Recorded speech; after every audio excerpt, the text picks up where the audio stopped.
Hello all, welcome to Benaz voice over. இன்னைக்கு நம்ம பார்க்க போகிறது மேரி மை ஹஸ்பண்ட் கொரியன் ட்ராமாவோட எபிசோட் 6 தான். இதுக்கு முந்தின எபிசோட் எல்லாமே நம்ம சேனல்ல இருக்கு. பார்க்காதவங்க பார்த்துட்டு வந்துருங்க. அப்பதான் ஃப்ளோ கரெக்டாக இருக்கும். போன எபிசோட்ல எதோட முடிச்சிருந்தோம் அப்படின்னா, ஹீரோயினை ட்ராப் பண்றதுக்காக ஹீரோ வீட்டுக்கு போறாரு. ஆனா போன இடத்துல ஹீரோயின் மேலே மயங்கியும் விழுந்துடுறாரு. காரணம் என்னன்னு தெரியாத ஹீரோவை தூக்கிட்டு நேரா ஹாஸ்பிட்டல்ல போய் அட்மிட் பண்றாங்க. டெஸ்ட் பண்ண டாக்டர்ஸ் எல்லாருமே ஹீரோ ரெஸ்டே இல்லாம கண்டினியூஸா ஒர்க் பண்ணதுனால தான் இந்த மாதிரி மயங்கி விழுந்திருக்காரு, வேற எந்த பிரச்சனையும் இல்லை அப்படின்னு சொல்லிக்கிட்டு இருக்கும் போதே ஹீரோக்கு ஒரு விஷயம் டக்குன்னு ஸ்ட்ரைக் ஆகுது. அதாவது ஹீரோயின் என்ன சொல்லியிருப்பாங்கன்னா, எனக்கு கொஞ்சம் ஸ்டெமக் அப்செட்டா இருக்கு, கொஞ்சம் வயிறு வலியா இருக்கு அப்படின்னு சொல்லியிருப்பாங்க. அதர் ஞாபகம் வந்த உடனே பதறி போன ஹீரோ டாக்டர் கிட்ட, டாக்டர் முதல்ல இவங்கள தான் நீங்க செக் பண்ணும், இவங்க தான் வயிறு வலிக்குன்னு சொல்லிட்டு இருந்தாங்க அப்படின்னு ரொம்பவே பதட்டமா சொல்றாருங்க. அதை கேட்ட ஹீரோயினும், இல்ல இல்ல அதெல்லாம் எந்த பிரச்சனையும் இல்ல, நான் என்னோட டாக்டர் கிட்ட செக்அப் பண்ணிட்டேன், சாதாரணமா கேஸ்ட்ரிக் ப்ராப்ளம் தான் அப்படின்னு சொல்றாங்க, எந்த ப்ராப்ளமும் இல்ல அப்படின்னு சொல்லும்போதும் ஹீரோ என்ன சொல்றாருன்னா, திருப்பியுமே நீங்க செக்அப் பண்ணணும்னு சொல்லிட்டே இருக்காரு. அப்பதான் ஹீரோயின், வேண்டாம் சார் அதெல்லாம் எதுவுமே வேண்டாம் அப்படின்னு சொல்லி சமாதானம் பண்ணிட்டு அங்க இருந்து ஹீரோவை டிஸ்சார்ஜ் பண்ணி வெளியில கூட்டிட்டு வராங்க. இப்போ எல்லாம் முடிச்சிட்டு ஹீரோயினும் ஹாஸ்பிட்டலை விட்டு வெளியில வந்துட்டு இருக்காங்க. அப்பதான் ஹீரோவும் சொல்றாரு, எனக்கு உன்னை பிடிச்சிருக்கு, நீ நோ சொன்னா கூட எனக்கு பிரச்சனை கிடையாது, நான் உன்னை எதுவும் பண்ண மாட்டேன். ஆனா உன்னோட பாய் ஃப்ரெண்டா இருக்கானே அவனை உன்னை கொஞ்சம் மரியாதையா ட்ரீட் பண்ண சொல்லு, உன்னை மதிப்பா வச்சுக்க சொல்லு, உனக்கான மரியாதையை அவன் கொடுத்தே தீரணும் அப்படின்னு சொல்லும்போது இங்க ஹீரோயினுக்கும் தோணுது, இவரு ரொம்ப நல்லவரு தான், இவரு கூட நான் என் வாழ்க்கையை ஸ்டார்ட் பண்ணலாம், ஆனா இப்போ எனக்கு இருக்கிற பார்க்க நான் ஒரு வழி பண்ணணும், அவனுக்கான ஒரு முடிவை கொடுத்துட்டு தான் நான் இவர் கூட வாழ்க்கை ஆரம்பிக்க முடியுமா அப்படின்னு யோசிக்கிறாங்க. அதுக்கப்புறம் அவங்க வழியில வீட்டுக்கும் கிளம்பி போறாங்க. இந்த பக்கம் இந்த பார்க் நடு ரோட்ல உட்கார்ந்துருக்காங்கங்க. இந்த பிளாட்ஃபார்ம்ல உட்கார்ந்துட்டு இருக்கான். இதை பார்த்த இந்த சுமின் என்ன பண்றான்னா, சரி இவன்ட்ட நம்ம ஏதாவது பேச்சு கொடுத்து பார்ப்போம் அப்படின்னு சொல்லிட்டு சும்மா போற ஒரு டாக்ஸில அங்கிட்டு ஏறி இந்த பக்கம் இறங்குனவன் நேரா பார்க் கிட்ட போயிட்டு, ஐயோ என்ன இங்க உட்கார்ந்துட்டு இருக்கீங்க, என்னாச்சு உங்களுக்கு, அந்த மாதிரிலாம் கொஞ்சமா சீன் போட்டுட்டு வாங்க உங்களை நான் வீட்டுல விடுறேன் அப்படின்னு சொல்லிட்டு அவங்கள கூட்டிட்டு போறாங்க. போற வழியில தான் இவங்க ரெண்டு பேருமே முன்ஜென்மத்துல ஒரு தப்பான அஃபேர்ல இருப்பாங்க. அதுக்கான ஒரு ஸ்டார்டிங் பாயிண்ட் இங்கதான் விழுது. ஆனா இதுக்கான காரணகர்த்தாவே சுமேன் தான். சும்மா ட்ரெஸ் எல்லாம் அங்க இங்க கழட்டி விட்டுட்டு அட்ஜஸ்ட் பண்ணிட்டு அவனா ஏதாவது ஒண்ணு பண்ணிருப்பா. ஆனா அவன் பக்கத்துல நெருங்கி வரும்போது, ஐயோ நம்ம அவளுக்கு ஹீரோயினுக்கு நம்ம துரோகம் பண்ணிக்கிட்டு இருக்கோம், நம்ம இதெல்லாம் பண்ணவே கூடாது, நான் என் பெஸ்ட் ஃப்ரெண்டுக்கு துரோகம் பண்றேன், இது தப்பு, அந்த மாதிரிலாம் சீன் போடுறாங்கங்க. என்ன நடிப்பு நடிக்கிறா இவ. அதை பார்த்த இவனும், ஓ நீ சொல்றது கரெக்ட் தான், நீ எவ்வளவு நல்ல பொண்ணா இருக்க அப்படிலாம் சொல்லிட்டு கடைசியா அவளை கொண்டு போய் வீட்டுல டிராப் பண்றான். அடுத்த நாள் காலையில ஆபீஸ் வாசல்ல இந்த செஃப் ஹீரோயினுக்கு வந்து காஃபி கேக் அந்த மாதிரி ஐட்டம்ஸ் எல்லாம் கொடுத்துட்டு இருக்காரு. அதை பாக்குற ஹீரோயினும், இதெல்லாம் எதுக்கு அப்படின்னு சொன்னாலும் அவங்க வாங்கிட்டு போறாங்க. இது தூரத்துல இருந்து ஹீரோ பாக்குறாரு, காலையிலே மூட் அவுட் வேற ஆயிடுறாரு. இதை பாக்குற பிரிட்டியும், யாருமே மிஸ்டர் யூ பக்கத்துல போயிடாதீங்க, இன்னைக்கு மிஸ்டர் யூ நல்ல மூட்லயே இல்ல அப்படின்னு சொல்லி மெசேஜ் போடுறாரு. அப்பதான் சீனியர் கேக்குறாங்க, அவரு எப்பவுமே இப்படிதானே இருக்காரு, இதுல என்ன புதுசா இருக்கு அப்படின்னு சொல்லி மெசேஜ் போடுறாங்க. அப்பதான் ஹீரோயினும் சொல்றாங்க, இவங்க ரெண்டு பேரும் கூட பிறந்தவங்க தான், ஆனா கொஞ்சம் கூட இவங்களுக்குள்ள ஜாடையே இல்லையே அப்படின்னு சொல்லி பேசிக்கிட்டு இருக்கும் போதுதான் அந்த பக்கம் சுமின் வர்ற சுமின் எல்லாருக்கும் ஹாய் ஹாய் அப்படிலாம் சொல்லிட்டு போய் உட்கார்றாங்க இடத்துல. அடுத்ததான் இந்த சிடுமூஞ்சி வரான், அதாவது சிடுமூஞ்சி பார்க் அவன் வந்துட்டு ஹீரோயினை பார்த்து முறைச்சிட்டே அவனோட பிளேஸ்ல போய் உட்கார்றான். கட் பண்ண அடுத்த சீன்ல மேல டெரஸ்ல நின்று ஸ்மோக் பண்ணிக்கிட்டு இருக்கான். ஸ்மோக் பண்ணும்போது பின்னாடி தான் நம்மளோட ஹீரோவும் வராரு. வந்துட்டு, இது ஸ்மோக்கிங் ஏரியா கிடையாது, நம்ம ஆபீஸ்ல யாரும் ஸ்மோக் பண்ணக்கூடாது அப்படின்றதும் தெரியும்ல அப்படின்னு சொல்லிட்டே வந்துட்டு அடுத்ததா சொல்றாரு, ஆபீஸ்ல இருக்கிறவங்க டேட் பண்ணக்கூடாது அப்படின்னு ஒரு ரூல்ஸ் இருக்கு, உனக்கு தெரியுமா தெரியாதா அப்படின்னு சொல்லி கேட்கும் போதுதான், சார் அவளை நான் டேட் பண்றது என்னோட பர்சனல், நீங்க இன்டர்ஃபியர் ஆகவே கூடாது அப்படின்னு சொல்லும்போது ஹீரோ திருப்பியும் சொல்றாரு, அது உன்னோட பர்சனலாவே இருக்கலாம், ஆனா ஆபீஸ்ல வேலை பாக்குறவங்க டேட் பண்ணக்கூடாது, அவ கூட பிரேக்கப் பண்ணிரு அப்படின்னு சொல்றாரு. அப்பதான் இவனுக்கே ஷாக் ஆகுது, என்ன நீங்க இப்படி எல்லாம் சொல்றீங்க, அது இருக்கட்டும், நீங்க என் கேர்ள் ஃப்ரெண்டை நீங்க என்ன ஃபாலோ பண்றீங்களா அப்படின்னு கேட்கும்போது, நான் உன் கேர்ள் ஃப்ரெண்ட் எல்லாம் ஃபாலோ பண்ணல, அங்கதான் யூஎன்கேவோட வேர் ஹவுஸ் இருக்கு, நான் அங்கதான் போயிட்டு வரேன், தெரியும்ல உனக்கு அப்படின்னு அவர் மொபைல் எடுத்து லொகேஷனை கூட காட்டுறாருங்க. அதுவும் இல்லாம இவனை திருப்பியும் கேக்குறாரு, நீ அவ கூட டேட் பண்ணக்கூடாது, ஆபீஸ் ரூல்ஸ் படி நீ அவளை டேட் பண்றதுனாலதான் உங்க ரெண்டு பேரோட வேலையுமே பாதிக்கப்படுது, நீங்க அந்த மாதிரி பண்ணக்கூடாது, அவளோட பிரேக்கப் பண்ணிட்டு அடுத்த வேலையை பார்க்க போறியா அப்படின்னு கேக்குறாரு. அது மட்டும் இல்லாம ஹீரோ என்ன பண்றாருன்னா, பார்க்கிட்ட வந்துட்டு, "நேத்துக்கு நீ அவகிட்ட மிஸ்பிஹேவ் பண்ண மாரி இனிமேல் பண்ணுனேன்னா, உன்ன நான் சும்மா விட மாட்டேன். எப்படி நீ அவள அடிச்ச? கைய குடு" அப்படி சொல்லிட்டு, அந்த பார்க்கோட கைய எடுத்து ஒரு பக்கமா முறிச்சு எடுத்துறாரு. அவளுக்கு ஏதாவது ஒண்ணுன்னா, "இனிமேல் நான் வந்து நிப்பேன். மறந்துறாத. அவ மேல கைய வச்ச உன்ன நான் சும்மா விட மாட்டேன்" அப்படின்னு கன்னா பின்னான்னு மிரட்டிட்டு போறாருங்க. இத எல்லாத்தையும் பார்த்துட்டு அரண்டு போன இந்த பார்க் என்ன பண்றாருன்னா, ஓரமா ஒரு இடத்துல போய் உட்கார்ந்துட்டு இருக்கான். அந்த இடத்துக்கு தான் ஹீரோயினும் வராங்க. ஹீரோயின் வந்துட்டு நேத்திக்கு நடந்த விஷயத்துல இவன் எப்படியும் நம்மட்ட பிரேக்கப் பண்ணிடுவான் அந்த ஐடியால வந்துறாங்க. ஆனா இவன் என்னடான்னா பிரேக்கப்லாம் எதுவும் பண்ணாம, நேத்திக்கு நான் உன்கிட்ட அப்படி நடந்துக்கிட்டது தப்பு தான், கோவத்துல நடந்துட்டேன், என்ன மன்னிச்சிரு, இனிமேல் அந்த மாதிரிலாம் எதுவும் நடக்காது அப்படின்னு சொல்லி பேசுறாங்க. ஹீரோயினோ இவன் நம்மகிட்ட எப்படியும் பிரேக்கப் பண்ணிடலாம், இவன் கிட்ட இருந்து நம்ம தப்பிச்சிடலாம்னு பார்த்தா இவன் என்ன இப்படி பேசுறான் அப்படின்னு சொல்லி அவங்களும் அமைதியா ஆவறாங்க. அவங்களுக்கும் வேற வழி இல்லைல்ல, இவனை எப்படியாவது கலட்டி விடலாம் அப்படின்னு தான் பார்த்துட்டு இருக்காங்க. ஆனா அதுக்கான சந்தர்ப்பம் இன்னும் அமையல. அப்பதான் இந்த ஹீரோவும் நினைச்சு பார்க்கறான், ஆக்சுவலா நேத்துக்கு ஈவினிங் அவன் சுமீனை பார்க் பண்ணப்போ பார்க் பண்ணிட்டு வீட்டு வாசல்ல இருந்து அதோட வரலங்க. அதுக்கப்புறமும் சுமின் தானாவே வந்து இவனை கிஸ் பண்ணியிருக்கா. ஆக மொத்தத்துல இவங்களோட அஃபையரோட ஃபர்ஸ்ட் பாயிண்ட் இங்கதான் ஆரம்பமாகுது. அடுத்ததான் ஆஃபீஸ்ல லஞ்ச் பிரேக் வருது. இந்த சிடுமூஞ்சி மேனேஜர் என்ன பண்றாருன்னா, ஹீரோயினையும் அந்த சீனியரையும் கூப்பிட்டு, நம்ம ப்ராஜெக்ட் விஷயமா டிஸ்கஸ் பண்ணணும், அதனால நீங்க என் கூட லஞ்சுக்கு வந்துருங்க அப்படின்னு சொல்லிட்டு போயிடுறாரு. ஆனா இங்க சுமினுக்கும் வெளியில போய் லஞ்ச் சாப்பிடணும்னு ஆசை. அதை யோசிக்கிற ஹீரோயின் என்ன பண்றாங்கன்னா, நீங்க சுமினை கூட்டிட்டு போய் வெளியில நல்ல லஞ்ச் வாங்கி கொடுங்க அப்படின்னு பார்க்கு கிட்ட சொல்றாரு. அது மட்டும் இல்லாம என்னோட கார்டையும் நீங்களே வச்சுக்கோங்க, நீங்க 2 பேரும் போய் நல்ல லஞ்ச் சாப்பிடுங்க அப்படின்னு சொல்றாங்க. ஏன்னா அப்பதான் அவங்க பழகுறதுக்கு அவங்களுக்கு ஒரு சந்தர்ப்பம் கிடைக்கும். அப்போதானே அவங்க ஃபேட் வந்து அவங்களுக்கு மாறும், இங்க ஹீரோயின் எஸ்கேப் ஆகலாம் அப்படின்னு யோசிக்கிறாங்க. இங்க இவங்க 2 பேருமே இந்த சிடுமூஞ்சி மேனேஜர் கூட நம்ம லஞ்ச் சாப்பிடலான்னு வந்து உட்கார்றாங்க. ஆனா அந்த மேனேஜர் லஞ்ச் சாப்பிடுற இடத்துல எவ்வளவுக்கு எவ்வளவு அநாகரிகமா நடக்க முடியுமோ அவ்வளவுக்கு அவ்வளவு அநாகரிகமா நடந்துக்கிறாங்கங்க. அப்பதான் அவன் சொல்றான், அடுத்ததா டைரக்டர் வாங் அதாங்க ஒரு இடத்துல தன்கிட்ட வேலை பார்க்கறவங்களையே அடிக்கிறது அந்த மாதிரிலாம் பண்ணாருல்ல, அவரோட அப்ரூவலும் நம்ம வாங்கணும், வாங்கிட்டா நம்மளோட ப்ராஜெக்ட் சக்சஸ் ஆயிடும் அப்படின்னு பேசிக்கிட்டே இருக்கும்போது அடுத்ததா ஒரு பெரிய விஷயத்தையும் சொல்றாங்க. என்ன சொல்றான்னா, மார்க்கெட்ல ஏற்கனவே மத்த செஃப்போட ப்ரிப்பரேஷன்லாம் இருக்கும்ல, அதை மட்டும் வாங்கிட்டு அந்த விராப்பை மட்டும், அதாவது அதை சுத்தி இருக்கிற கவரை மட்டும் கலத்தி போட்டுட்டு நம்ம நம்ம தயார் பண்ண கவரை கலத்தி நம்ம நம்ம தயார் பண்ண கவரை ரெடி பண்ணி கொடுத்துருவோம் அப்படின்னு சொல்றான். ஆனா அதை கேட்கிற ஹீரோயின் என்ன சொல்றாங்கன்னா, சார் அது நல்ல ஐடியாவா இருக்காது, நம்மளோட ப்ராஜெக்டே ஒரு சாதாரண வீட்ல கூட அவங்க நல்ல ஒரு இன்டர்நேஷனல் தரத்துல ஆன சாப்பாடு சாப்பிடணும் அப்படின்றத நம்ம ஐடியா, நம்ம ஏற்கனவே மார்க்கெட்ல இருக்கிற சாப்பாட்டை நம்ம வாங்கி கொடுத்தா அவ்வளோ நல்லா இருக்காது சார் அப்படின்னு ரொம்பவே ஹம்பிளா தான் சொல்றாங்க. ஆனா இந்த மேனேஜர், நீயே எனக்கு அட்வைஸ் பண்றியா, நீ என்ன அப்படி நீ கத்துக்கிட்டு நீ எனக்கு அட்வைஸ் பண்ண வர, அதெல்லாம் முடியாது, நான் சொல்றதுதான் நீ பண்ணணும் அப்படின்னு மாத்தி மாத்தி பேசிக்கிட்டு இருக்காரு. ஆனா ஹீரோயினும், இல்ல சார் நம்ம ஐடியாவே அது இல்ல, நம்ம நம்ம ஐடியா படி ட்ரை பண்ணுவோம் அப்படின்னு சொல்லும்போது இங்க இந்த மேனேஜர் என்ன சொல்றாருன்னா, அதெல்லாம் முடியவே முடியாது, நீ இந்த ப்ராஜெக்ட்ல இருந்து வெளியில போ, உன்னை நான் ப்ராஜெக்ட விட்டு தூக்குறேன் அப்படின்னு சொல்லிடுறாருங்க.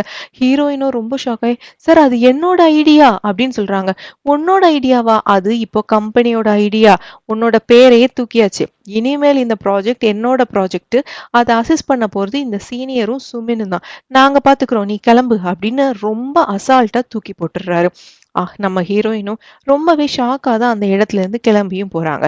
இந்த பக்கம் ஃப்ரீயா கிடைச்சாதான் நம்ம பார்க் சும்மா விட மாட்டானே, அதனால இருக்கிறதுலயே ஒரு காஸ்ட்லி ரெஸ்டாரண்ட்டுக்கு இந்த சுமினை கூட்டிட்டு போய் உட்காரான். இவங்க 2 பேரும் சாப்பிட உட்காரும் போதுதான் சுமின், இந்த பார்க் ரொம்ப கிளாஸியா இருக்கானே, எப்படி இவனை மட்டும் நல்லா வளைச்சு போட்டிருக்கா அப்படிலாம் யோசிச்சுட்டு எப்படியாவது இவனை நம்ம நம்ம பக்கம் திருப்பிடணும் அப்படின்னு யோசிக்கிறா. நம்மளோட பெஸ்ட் ஃப்ரெண்டோட பாய் ஃப்ரெண்ட் ஆச்சே, அந்த மாதிரிலாம் எதுவுமே அவங்க யோசிக்காம இவனை எப்படியாவது நம்ம நம்ம பக்கம் திருப்பிடணும் அப்படின்னு மட்டும்தாங்க யோசிக்கிறா. எவ்வளோ மோசமான புத்தியா இருக்கு இந்த சுமின்க்கு. ஹீரோயின் அவங்க இடத்துல இருந்து எழுந்து வெளியில போனதுக்கு அப்புறமா இந்த சீனியர் சொல்றாங்க, சார், அவங்க காங் சொன்னது நல்ல ஐடியா தானே! நம்ம அத தானே ஃபாலோ பண்ணணும். நம்ம ஏன் அதையே பண்ணக்கூடாது? அப்படின்னு சொல்லும்போது, அப்பதாங்க இந்த சிடுமூஞ்சி மேனேஜர் சொல்றாரு, நம்ம அந்த ஐடியாவ தான் நம்ம ஃபாலோ பண்ண போறோம். சும்மா தான் அவள இந்த ப்ராஜெக்ட்லேருந்து வெளியில அனுப்பணும் அப்படின்றதுக்காக தான் இப்படி நான் மாத்தியே பேசினேன். அப்படின்னும்போது, சார் அது தப்பில்லையா? அதெல்லாம் தப்பில்ல. அவளோட பேர போடுறதுக்கே இடம் இல்லம்மா அப்படிங்காரு. பாத்தீங்களா கொடுமைய? ப்ராஜெக்ட் ஐடியா சொன்னதே ஹீரோயின் தான். ஆனா ஹீரோயினோட பேரை போடுறதுக்கு அந்த ப்ராஜெக்ட்ல இடம் இல்லையாம். அதனால ஹீரோயினை இந்த ப்ராஜெக்ட்ல இருந்து தூக்கிட்டு சுமின் சீனியர் அப்போ இவங்க 3 பேரோட பேரை தான் போடணும். இவங்க 3 பேரையும் அப்ரூவ் பண்றதுக்காக டைரக்டர் வாங்குன்னு ஒருத்தர். அவரு இதை விட பெரிய சிடுமூஞ்சி. அந்த பெரிய சிடுமூஞ்சி பேரையும் போடுறதா பிளான் பண்ணியிருக்காங்க. இப்போ வருத்தத்தோட நம்ம ஹீரோயின் வெளியில வரும்போதுதான் அடுத்த பெரிய இடி வந்து தலையில விழுது. என்னோட கார்டை வச்சுக்கோங்க போய் சாப்பிடுங்கன்னு கொடுத்து அனுப்புனா இந்த ரெண்டும் சேர்ந்து 3,40,000 வானுக்கு சாப்பிட்ருக்குங்க. நம்ம ஊர் மதிப்புக்கு கிட்டத்தட்ட 25,000 ரூபாய். 2 பேர் சேர்ந்து லஞ்ச் சாப்பிடுறதுக்கு இவ்வளோவா? அடுத்தவங்களோட காசு பணம்னா என்னெல்லாம் பண்ணுதுங்க. அப்பதான் இந்த ஹீரோயின் என் காசை எடுத்தவங்கள சும்மா விட மாட்டேன் அப்படின்னு ஒரு முடிவோட போறாங்க. இவர் யாருமே கிடையாதுங்க. இவரு அந்த பெரிய சிடுமூஞ்சி தான். இவரு எப்போதுமே தன்னை சுத்தி இருக்கிற எல்லாரையுமே அடிக்கிறது, மட்டம் தட்டுறது அப்படி எல்லாமே பண்ணுவாரு. கிட்டத்தட்ட நம்மளோட அந்த சிடுமூஞ்சி மேனேஜருக்கு அதே மாதிரிதான் 2 பேருமே கொஞ்சம் தூரத்து சொந்தக்காரங்க வேறயாம். அப்பதான் இந்த வாங் டைரக்டர் இவர் என்ன சொல்றாருன்னா, இந்த ப்ராஜெக்ட் ரொம்பவே நல்லா இருக்குல்ல, இதையே நம்ம அப்ரூவும் பண்ணிடலாம், சூப்பரா இருக்கு. அதுவும் இல்லாம அந்த மேனேஜர் ரொம்ப நாளா அதே பொசிஷன்ல இருக்கான், அவனையும் நம்ம அடுத்த ஸ்டெப்புக்கு ப்ரொமோஷன் பண்ணி கொடுப்போம் அப்படின்னு சொல்றாருங்க. ஏன்னா ஒரு ப்ராஜெக்ட்னு வந்துட்டா அந்த ஆபீஸ்ல இருக்கிற மேனேஜர், அப்புறம் ஜெனரல் மேனேஜர், அதாவது நம்ம ஹீரோ, அப்புறம் இந்த டைரக்டர், இவங்க எல்லாத்துக்கும் மேல இன்னும் ஒரு எம்டி மாதிரி ஒருத்தர், அவர் தான் இந்த தாத்தா. இவங்க எல்லாருமே அப்ரூவ் பண்ணா மட்டும்தான் அந்த ப்ராஜெக்ட் ஓகே ஆகும். அப்படின்றதுனால இவரையும் எப்படியாவது தாஜா பண்ணணும் அப்படின்னு இந்த டைரக்டர் வாங்க முடிவு பண்றான். ஆனா இவன் இருக்கிறதுலயே மோசமான ஆளு இவன் தான். இப்போ நம்ம ஹீரோயினுக்கு இது எல்லாத்தையும் எப்படி நம்ம சரி பண்ண போறோம் அப்படின்னு முழிச்சுக்கிட்டு இருக்காங்க. ஆனா இங்க ஹீரோவுக்கு நல்லாவே தெரியுது, இந்த ப்ராஜெக்ட்ல ஏன் உன்னோட பேரு இல்ல, நீ சொன்ன ப்ராஜெக்ட் தானே இது, அப்புறம் என்னாச்சு அப்படின்னு கேட்கும்போது, இல்ல நான் அந்த ப்ராஜெக்ட்ல ஒர்க் பண்ணிக்கிட்டு தான் இருக்கேன் அப்படின்னு சொல்றாங்க. அதாவது எந்த பிரச்சனையா இருந்தாலும் அதை நம்மளே டீல் பண்ணிப்போம் அப்படின்னு அவங்க ரொம்ப தைரியத்தோடையும் கான்பிடென்ட்டாவும் அவங்க இருக்காங்க. இப்பதான் இவங்க என்ன பண்ண போறாங்கன்னு தெரியல. அப்பதான் ஹீரோ என்ன பண்றாருன்னா, நைட்டு நான் உன்னை ஒரு முக்கியமான இடத்துக்கு கூட்டு போகணும், நீ என் கூட வந்துரு அப்படின்னு சொல்லி கூட்டிட்டு போறாருங்க. கூட்டிட்டு போற இடம் வேற எதுவுமே கிடையாது. அவங்க எல்லாருமா சேர்ந்து செல்ஃப் டிஃபென்ஸ் டேக்வாண்டோ பிராக்டிஸ் பண்ண போறாங்க. அதாவது நம்ம ஹீரோயினுக்கு எப்படி செல்ஃப் டிஃபென்ஸ் கத்து கொடுக்காங்க அப்படின்றதுதான் ரொம்பவே ஜாலியா ஆரம்பிக்கும். ஆனா கதை ரொம்பவே நல்லா இருக்கும். செல்ஃப் டிஃபென்ஸ்க்காக அங்க போய் நிற்கும் போதுதான் இவரை ஞாபகம் இருக்கா, இந்த சிக்கன் டெலிவரிக்காக நம்மளுக்கு 2வது எபிசோட்ல வந்தாரு அவரே தான். இவரை கூப்பிட்டு வச்சுக்கிட்டு, நீ இவனை இப்போ நீ ஃபிளிப் பண்ண போற பாரு அப்படின்னு சொல்லிட்டு முதல்ல ஹீரோ அந்த சிக்கன் டெலிவரி அவரோட ஃப்ரெண்டை தூக்கி ஃபிளிப் பண்றாரு. அழகா ஃபிளிப் பண்ணிடுறாரு. இப்போ நீயும் அவனை ஃபிளிப் பண்ணு, அதாவது தூக்கி போடு அப்படின்னு சொன்னா தூக்கி போட போட ட்ரை பண்றாங்க, தூக்கி போடவே இல்லை. அவன் தான் எரும மாடு மாதிரி இருக்கானே, அவனை எப்படிங்க தூக்கி போட முடியும்? ஆனா கடைசியா ஒரு இடத்துல அவங்க தூக்கி போட்டுடுறாங்க. ஏய் எப்படிரா இது? அவங்களுக்கே ஆச்சரியமா இருக்கு, அதை விட நம்மளுக்கும் ஆச்சரியமா இருக்கு. கடைசியா ஒரு வழியா நான் தூக்கி போட்டுட்டேன் அப்படின்னு அவங்க ஜாலியா கொண்டாடிக்கிட்டு இருக்காங்க. அப்பதான் ஹீரோ அடுத்த பாடத்தை எடுத்துக்கிட்டு இருக்காரு. ஈஸியா தூக்கி போட்டுடலாம், ஆனா அவனை தூக்கி போடுறதுக்கு உனக்கு எதிராளி அவ்வளவு ஈஸியா இருக்க மாட்டான். முதல்ல அதுக்கான கிரிப்பு உனக்கு வரணும். அந்த கிரிப்பை நீ பிடிக்கிறது தான் பெரிய விஷயம். உன்னை விட அவன் வெயிட்டா தான் இருப்பான். அப்போ நீ உன்னோட வெயிட்டை யூஸ் பண்ணாம அவனோட வெயிட்டை தான் நீ யூஸ் பண்ணணும். டேக்வாண்டோ அப்படின்றது ஒரு புஷ் அண்ட் புல் கேம் தான். உன்னால பண்ண முடியல அப்படின்னா அவனோட வெயிட்டை வச்சு நீ பண்ணு, உன்னால கண்டிப்பா முடியும். உன்னோட தன்னம்பிக்கை மட்டும்தான் இங்க இருக்கணும். எதிராளி உன்கிட்ட தோத்துருவான் அப்படின்ற ஒரு நம்பிக்கை இருந்தா மட்டும்தான் நீ மேட்டுக்கே போகணும். அந்த நம்பிக்கை இல்லை அப்படின்னா நீ மேட்டுக்கே போகக்கூடாது அப்படின்னு நிறைய நிறைய கிளாஸ் எடுக்கிறாருங்க. ஒரு வழியா ஹீரோயினும் அந்த கிளாஸ் எல்லாத்தையுமே ஃபாலோ பண்ணிக்கிட்டு நம்ம ஹீரோவையே தூக்கி போட்டுறாங்க. தூக்கி போட்டா இங்க ஹீரோயினுக்கே அதிர்ச்சி தாங்க முடியல. ஆனா உண்மை அதெல்லாம் இல்லை. ஆக்சுவலா இவங்க இந்த செல்ஃப் டிஃபென்ஸ் கேமுக்குள்ள வர்றதுக்கு முன்னாடியே ஹீரோவும் சரி, ஹீரோ அவர் ஃப்ரெண்டு கிட்டே சொல்லியிருப்பாரு, அவளுக்கு நம்ம முதல்ல மோட்டிவேட் தான் பண்ணணும், அவளுக்கான கான்பிடன்ஸை தான் நம்ம முதல்ல கொடுக்கணும். அதனால அவ தூக்கி போட்டாலும் நீ தூக்கி விழுந்துரு அதே மாதிரி என்ன அவ தூக்கி போட்டாலும் நான் பறந்துகிட்டு போய் விழுறேன் அப்படின்னு எல்லாமே ப்ரீ பிளான் பண்ணியிருப்பாங்க. ஸோ தட் இதனால நம்ம ஹீரோயினுக்கு ஒரு கான்ஃபிடன்ஸ் வந்திருக்கு. நம்மளால எதையும் தைரியமா ஏத்து நிக்க முடியும். நம்ம ஏத்து நின்னு சாதிப்போம் அப்படின்ற ஒரு நம்பிக்கையோட இப்போ அடுத்த நாள் காலையில ஆஃபீஸ்க்கு வராங்க. அடுத்த நாள் காலையில ஆஃபீஸ்க்கு வர்றாங்க. எல்லாரும் ஆஃபீஸ்ல வேலை பார்ப்பாங்கன்னு பார்த்தா, இந்த பைத்தியக்கார் மட்டும் ஆஃபீஸ்ல இருந்து டம்பிள்ஸ் எடுத்துக்கிட்டு இருக்காங்கங்க. இப்போ ஹீரோயின் ஒரு முடிவோட இந்த மேனேஜர் கிட்ட போறாங்க. சார், நீங்க சொன்ன மாதிரியே எல்லாமே நான் பிளான் பண்றேன். நீங்க சொன்ன மாதிரியே நம்ம மத்த கம்பெனியோட ஐட்டம்ஸ் வாங்கி அதோட கவரை மட்டும் மாத்திட்டு நம்ம டெலிவரி கொடுத்துடலாம் அப்படின்னு சொல்றாரு. ஆனாலும் உன்னை நான் இந்த ப்ராஜெக்ட்ல சேர்த்துக்க போறது இல்ல அப்படின்றாரு இந்த மேனேஜர். ஏன்னா நாங்க எல்லாம் பேரெல்லாம் போட்டு நாங்க எல்லாம் ரெடி பண்ணிட்டோம். உன் பேரை போடுறதுக்கெல்லாம் இடம் இல்ல. சரி, அப்படியே உன் பேரை போடணும், உன்னை இந்த ப்ராஜெக்ட்ல சேர்க்கணும் அப்படின்னு சொன்னாலும் நீ இதுல மேற்கொண்டு என்னென்ன எரர் மிஸ்டேக் இருக்கோ எல்லாத்தையும் சரி பண்ணி நீ எடுத்துட்டு வா. அதுக்கப்புறம் நான் உன் பேரை போடவா வேண்டாமா அப்படின்னு நான் முடிவு பண்றேன் அப்படின்னு சொல்றாரு. ஆளை பாத்தீங்களா, நல்ல எல்லா வேலையும் வாங்கிட்டு கடைசியில பேரை போடவா வேண்டாமான்னு முடிவு பண்ணுவாராம். அப்பதான் நம்ம ஹீரோயினும் நேரா இந்த பிரிட்டி கிட்ட போறாங்க. பிரிட்டி கிட்ட போயிட்டு, பிரிட்டி, ரொம்ப சாரி, நீ எவ்வளவோ ஹார்ட் ஒர்க் போட்ட இந்த ப்ராஜெக்ட்ல, ஆனா உன்னை என்னால இந்த ப்ராஜெக்ட்ல சேர்த்துக்க முடியல, ரொம்ப சாரி பிரிட்டி அப்படின்னு சொல்லும்போது பிரிட்டி அதை ஒரு விஷயமாவே எடுத்துக்கலங்க. அதுக்கப்புறமா தான் இந்த கேக்க சாப்பிடுறாங்க. இந்த கேக் யார் கொடுத்ததுன்னு தெரியுதுல்ல, இந்த செஃப் கொடுத்த கேக்க தான் இங்க இந்த பிரிட்டியும் நம்ம ஹீரோயினும் சாப்பிட்டுட்டு இருக்காங்க. பிரிட்டிக்கு இந்த கேக்க சாப்பிட்டதும் அதோட டேஸ்ட் தாங்கவே முடியல. மலையில மேயிற ஆடுகளோட ஃப்ரெஷ்ஷான பால்ல செஞ்ச கேக்கு தான். கண்டிப்பா இந்த கேக்க செஞ்சவங்களுக்கு உங்களை ரொம்ப பிடிச்சிருக்கணும், அதனாலதான் உங்களுக்கு இந்த கேக்க செஞ்சு கொடுத்துருக்காங்க அப்படின்னு சொல்றாங்க. அப்பதான் கரெக்டா இந்த செஃப்பும் கால் பண்றாரு. செஃப் கால் பண்ணிட்டு, நீங்க கொடுத்த கேக்க தான் சாப்பிட்டுட்டு இருக்கோம், ரொம்பவே நல்லா இருக்கு அப்படின்னு பாராட்டும் போது பக்கத்துல இருந்து பிரிட்டி சொல்றாங்க, ஆமா ஆமா, இந்த கேக்கு ரொம்பவே டேஸ்டா இருக்கு, நாங்க இப்பதான் அந்த கேக்க சாப்பிட்டு முடிச்சோம் அப்படின்னு செஃப் கிட்டே சொல்றாங்க. கட் பண்ண அடுத்த சீன்ல இந்த ப்ராஜெக்ட்ல எல்லாருமே சைன் பண்ணியாச்சு. அந்த சிடுமூஞ்சி மேனேஜர், அப்புறம் இந்த ஜெனரல் மேனேஜர், அதான் நம்ம ஹீரோ, அப்புறமா இந்த டைரக்டர் வாங், இவங்களும் சைன் பண்ணியாச்சு. அதுக்கு மேல இருக்கிற அந்த தாத்தாவும் சைன் பண்ணியாச்சு. ஸோ இந்த ப்ராஜெக்ட் எல்லாராலையும் அப்ரூவ் ஆயிருச்சு. இப்போ மார்க்கெட்டுக்கு வர்றதுக்கு நமக்கு மார்க்கெட் யாராவது பண்ணும்ல, அதாவது விளம்பரப்படுத்தணும். அதுக்கு யாரோட ஃபேஸை போடலாம் அப்படின்னு யோசிக்கும் போது நம்ம ஹீரோயின் தான் சொல்றாங்க, சார், டைரக்டர் வாங்கோட பேரை நம்ம போடலாம், அதாவது பெரிய சிடுமூஞ்சி. இந்த சிடுமூஞ்சியோட பேரை நம்ம போடுவோம். அதாவது சிடுமூஞ்சின்னு அவங்க சொல்லல, நான் தான் சொல்றேன். சிடுமூஞ்சியோட பேரே நம்ம போடுவோம். ஏன்னா மக்கள் மத்தியில அவங்களோட பேரு ரொம்பவே இருக்கு, அதனால அவங்களோட பேரே நம்ம போடுவோம் அப்படின்னு ஒரு முடிவுக்கு வராங்கங்க. அப்போ கடைசியா ஒரு வழியா இவரை வச்சுட்டு, அதாவது டைரக்டர் வாங்க வச்சுட்டு ரொம்பவே பிரபலப்படுத்துறாங்க. ரொம்பவே ஃபேமஸ் ஆச்சு. ப்ராடக்ட்டும் மூல முடுக்கு எல்லாத்துலயும் போய் ரீச் ஆயிருதுங்க. இந்த டைரக்டர் வாங்குக்கும் ரொம்ப சந்தோஷம். அப்பதான் நம்மளோட சிடுமூஞ்சி மேனேஜரை கூப்பிட்டு, எப்படி உனக்கு இந்த ஐடியா வந்துச்சு, என்னைய வச்சு நீ விளம்பரப்படுத்தணும் அப்படின்னு உனக்கு எப்படி தோணுச்சு அப்படின்னு சொல்லும்போது, ஆக்சுவலா அந்த ஐடியாவை கொடுத்தது ஹீரோயின், ஆனா இந்த சிடுமூஞ்சியை பாருங்க, நான் தான் அந்த ஐடியாவை கொடுத்தேன் அப்படின்னு ஒத்துக்கிறான். அதனாலதான் எனக்கு உன்னை ரொம்ப பிடிச்சிருக்கு, உன்னை நான் பெரிய அளவுல நான் கூட்டிட்டு போறேன் அப்படி எல்லாம் பேசிட்டு அதுக்கப்புறமா இந்த டைரக்டர் சொல்றாரு, நான் இன்னைக்கு ஒரு முக்கியமான வேலை விஷயமா நான் இன்னைக்கு இங்க இருந்து கிளம்புறேன், மேற்கொண்டு நடக்கிற எல்லாத்தையுமே நீயே டீல் பண்ணிக்கோ அப்படின்னு சொல்லிட்டு அவரு, நான் ஃபிளைட்ல இன்னைக்கு போயே ஆகணும் அப்படின்னு சொல்லிட்டு கிளம்புறாரு. இந்த பக்கம் இந்த ஹீரோயினை மீட் பண்றதுக்காக இவங்க 2 பேரும் வராங்க. பழைய மாதிரி இவங்க 2 பேரும் வந்து நின்னுட்டு, நான் உனக்காக சிக்கன் வாங்கிட்டு வந்திருக்கேன், நம்ம எல்லாரும் ஒன்னா சாப்பிடலாமா, அது இதுன்னு பேசுறாங்க. சிக்கன் சாப்பிடுறவங்க அவங்களே சாப்பிட வேண்டியதானே, எதுக்கு ஹீரோயினையும் கூப்பிட்டுட்டு இருக்காங்க. சரி, நம்ம சிக்கன் சாப்பிடலாம் அப்படின்னு சொல்லி உட்கார்ந்தாலும் ஹீரோயினுக்கு அவங்க கூட டைம் ஸ்பெண்ட் பண்ண விருப்பமே இல்லை. ஒரு வழியா ஏதாவது ஒரு காரணத்தை சொல்லிட்டு இங்க இருந்து தப்பிச்சு போகணும் அப்படின்னு நினைக்கிறவங்க, பார்க் உங்களுக்கு ஞாபகம் இருக்கா, அந்த ஜன்னல் பக்கத்துல நம்ம முன்னாடி ஒரு தடவை உட்கார்ந்து நம்ம சிக்கன் சாப்பிட்டோமே, அந்த வியூலாம் பார்த்துட்டு எவ்வளவு நல்லா இருந்தது இல்ல அப்படின்னு சொல்லும்போது இந்த சுமின் வேற, அப்படியா, ரொம்ப நல்லா இருக்குமா, நானும் ஒரு தடவை அதை ட்ரை பண்ணணுமே அப்படின்னு சொல்றா.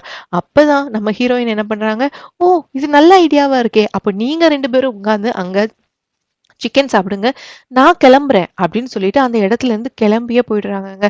இப்போ அடுத்த நாள் ஆகுது. இந்த டைரக்டர் வாங் அன்னைக்கு தாங்க ஃபிளைட்ல கிளம்பி போறாரு. கிளம்புற அன்னைக்கு தான், அதாவது ஃபிளைட்ல அவர் இருக்காரு அப்படின்றது தெரிஞ்சுக்கிட்டே இங்க நம்ம ஹீரோயின் கால் பண்றாங்க. கால் பண்ணி என்ன சொல்றாங்கன்னா, சார், அந்த ப்ராஜெக்ட், அதாவது single household meal kit, அந்த ப்ராஜெக்ட நான் தான் ப்ரப்போஸ் பண்ணேன், ஆனா அந்த மேனேஜர் என்னோட பேரை விட்டுட்டு மத்த எல்லாரோட பேரையும் போட்டிருக்காரு, நீங்க அதுக்கு ஆக்ஷன் எடுக்கணும் அப்படின்னு சொல்றாரு. அப்பதான் ஹீரோயினும் ஒரு விஷயத்த, என்னது ஆக்சுவலா முன் ஜென்மத்துல என்ன நடக்கும் அப்படின்னா, இந்த தேதியில இவரு போன அன்னைக்கு என்ன பண்ணியிருப்பாருன்னா, அங்க இருக்கிற அந்த ஃப்ளைட்ல இருக்கிற க்ரூ மெம்பர்ஸ், ஃப்ளைட் அட்டெண்டன்ட்டா இருக்கட்டும், அவங்க ஃப்ளைட்ல இருக்கிறவங்கள எல்லாம் அடிக்கிறது, அந்த மாரி எல்லாமே பண்ணியிருப்பாரு. அது எல்லாத்தையுமே அங்க இருக்கிற ஒருத்தரே மொபைல்ல ரெக்கார்ட் பண்ணி அத வெளியில விட்டிருப்பாங்க சோஷியல் மீடியால. அது ரொம்ப ஃபேமஸ் ஆயி அது மூலியமா இவரோட வேலையே போயிருக்குங்க. இப்போ அந்த இன்சிடென்ட்ட தான் நம்ம ஹீரோயின் அவங்களுக்கு சாதகமா யூஸ் பண்ணிக்க போறாங்க. ஏதாவது ஒரு இடத்துல என்னோட பேர நீ மென்ஷன் பண்ணிரு. அப்போ எனக்கு நான் தான் அந்த ப்ராஜெக்ட்ட பண்ணேன் அப்படின்றது கிடைச்சிரும் அப்படின்னு ஒரு முடிவா இருக்காங்க. அந்த டைரக்டர் வாங்கும் அத கரெக்ட்டா பண்றாரு. ஃப்ளைட்ல உட்கார்ந்துகிட்டே என்ன பண்றாருன்னா, முதல்ல அந்த ஃப்ளைட் அட்டெண்டன்ட்ட அடிக்கிறாரு. எதுக்காக அடிக்கிறாரு? எனக்குன்னு தனி சீட்டு குடுக்காம என் பக்கத்துல ஒருத்தன உட்கார வச்சிருக்கீங்க அப்படின்னு போட்டு திட்டிட்டு அடிக்க வேற செய்றாருங்க. அது மட்டும் இல்லாம அங்கிருந்து நம்ம சிடுமூஞ்சி மேனேஜருக்கு ஃபோன் பண்ணி, "இந்த பாரு அந்த காங் அவளே எனக்கு ஃபோன் பண்ணி என்னோட ப்ராஜெக்ட் அப்படி இப்படின்னு பேசிக்கிட்டு இருக்கா. அவ பண்ண ப்ராஜெக்ட்னா நீ எதுக்காக அவ பேர இன்னும் வச்சுக்கிட்டு இருக்க? அவள சீட்ட கிழிச்சு அனுப்பு." அப்படின்லாம் வேற திட்டுறாரு. அதுவும் இல்லாம அடுத்ததா அட்டெண்ட் பண்றதுக்காக வர ஒருத்தரையும் திருப்பியும் அவனையும் தலையில அடிச்சு அவங்கள எந்த அளவுக்கு அசிங்கப்படுத்த முடியுமோ அந்த அளவுக்கு அசிங்கப்படுத்துறாங்க. இது எல்லாத்துலயுமே பக்கத்துல இருந்த ஒருத்தர் போன்ல ரெக்கார்ட் வேற பண்ணிக்கிட்டு இருக்காரு. ஆக மொத்தத்துல ஊர்ல எல்லா இடத்துலயுமே இவர வச்சு பப்ளிசிட்டி பண்ண அந்த ஃபுட் ப்ராடக்ட் இவர் மூலியமா தான் பிரபலியமாயிக்கிட்டு இருக்கு. அப்படித்தானே? ஆனா அடுத்த செகண்டே இந்த வீடியோ வெளியில வருதுங்க. அதாவது ஒரு ஃப்ளைட்ல வந்து கூட பார்க்காம ஃப்ளைட்ல இருக்கிற ஃப்ளைட் அட்டெண்டன்ட்ஸ் எல்லாரையும் அடிக்கிறது. அதுவும் இல்லாம அவரு கால்ல இந்த சிடுமூஞ்சி மேனேஜருக்கு கால் பண்ணி காங் ப்ரொபோஸ் பண்ணத ப்ராஜெக்ட்ட நீ எதுக்காக இன்னும் காங்க வச்சுக்கிட்டு இருக்க அப்படின்னு சொன்ன விஷயம் எல்லாமே வெளியில வருது. இது மூலியமா எல்லாருக்குமே தெரிய வருது. அதாவது இந்த ப்ராஜெக்ட்ட ப்ரொபோஸ் பண்ணதே காங் தான். ஆனா அந்த ப்ராஜெக்ட்ல காங்கே இல்ல அப்படின்ற விஷயமும் எல்லாருக்குமே வெளியில தெரிய வருது. அதுல நம்ம ஹீரோயினுக்கு ஒரு பெரிய விக்டரியும் கிடைக்குது. இது எல்லாத்தையும் கேட்டு அவங்க சந்தோஷமா மேல அவங்க ஆஃபீஸோட டெரஸ்ல நின்னு ரிலாக்ஸ் பண்ணிக்கிட்டு இருக்காங்க. அதுவும் பிடிஎஸோட பாட்ட கேட்டுக்கிட்டு. அப்பதான் ஹீரோவும் அந்த இடத்துக்கு வராரு. "நீ பண்ணது ரொம்பவே நல்ல விஷயம் தான். உன்னோட ப்ராஜெக்ட்ட நீ திருப்பி சண்டை போட்டு வாங்கியிருக்க." அப்படின்னு பேசிக்கிட்டே இருக்கும்போது, அவங்களோட செல்ஃபோன் கீழ தட்டி விழுதுங்க. தட்டி விழும்போது தான் ஹீரோயின் சொல்றாங்க, "நான் பிடிஎஸ் பாட்டு கேட்டுக்கிட்டு இருக்கேன். எனக்கு பிடிஎஸோட சாங் எல்லாம் ரொம்ப பிடிக்கும். எனக்கு இப்போ டைனமைட் கேட்கணும்னு தான் ஆசை." அப்படின்னு சொல்லும்போது, "ஓ! எனக்கும் ஸ்ப்ரிங் டே ரொம்ப பிடிக்கும்." அப்படின்னு சொல்றாங்க. அப்பதாங்க ஒரு பெரிய ரிவீலே வருது. 2 பேருமே அதிர்ச்சியா பார்க்குறாங்க. ஏன்னா, இவங்க இப்போ இருக்கிற வருஷம் 2013. டைனமைட் வந்ததோ 2023. ஸ்ப்ரிங் டே வந்ததோ 2017. அப்பதான் 2 பேருக்குமே தெரியுது, இவங்க 2 பேருமே கிட்டத்தட்ட வாழ்றது 2வது வாழ்க்கை அப்படின்னு. 2 பேருமே ஒருத்தர ஒருத்தர் ஆச்சரியமா பார்க்காங்க. ஹீரோயினுக்கும் அப்பதான் எல்லாமே புரியுது. அதாவது இவங்க வயித்து வலின்னு ஹாஸ்பிட்டல்ல இருந்தப்போ ஏன் ஹீரோ பதட்டமா பேசினாரு? இவரு ஏன் எல்லார பத்தியுமே பேசிட்டு நம்ம கிட்ட ஏன் இவ்ளோ அக்கறையா இருந்தாரு? அப்படின்ற எல்லா விஷயத்துக்கும் அப்பதான் விடையே தெரியுது. இதோட இந்த எபிசோட் இங்க முடியுது. அடுத்த எபிசோட்க்கு வெயிட் பண்ணுங்க. மறக்காம சேனலை சப்ஸ்கிரைப் பண்ணிருங்க. Bye bye. Thank you.